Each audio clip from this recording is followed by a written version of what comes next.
আজকে আপনাদের যে কবিতাটি শোনাব সেটি লিখেছেন শ্যামল চন্দ্রনাথ।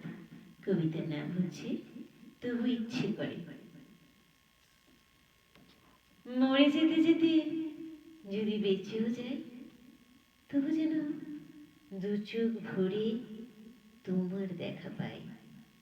তাই তো ইচ্ছে করে, ইচ্ছেকে বোঝায়, অনিচ্ছাতে ডুব দিয়ে ইচ্ছে খুঁজে বেড়ায়। কেমন করে বলি না বলা কথা? তোমাকে দেখার জন্য আগুনে পুড়েছে হাহাকার।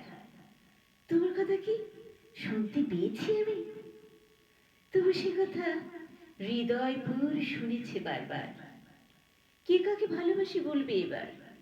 দাঁড়াও, একটু থামো, আরো কিছু আছে বলবার। চেয়ে চেয়ে দেখি বিষণ্ণ আলোয় তুমি ভালো আছো, তাই বেশি কিছু চাই না আর। আমি কি আশ্চর্য আকাশকে মনে রাখবো, ভূতের মতো অন্ধকারে তুলোর মতো বাতাসে?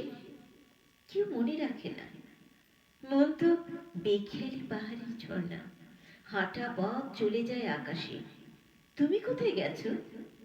তাই তোমায় অন্য নামে ডাকি, ডাকার চেয়েও বেশি জন্ম দিই।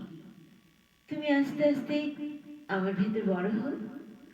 জানি না কি থাকবে কি থাকবে না আর। কোনো কোনো দিন আবার ফিরে ফিরে আসে, যেন পৃথিবীর মতো হাওয়া পেয়ে তোমার বুকে জেগে উঠি, শ্বাস নিই। তার চেয়ে বেশি দেখি তুমি নিয়ে গেছো দূর থেকে আরো দূর।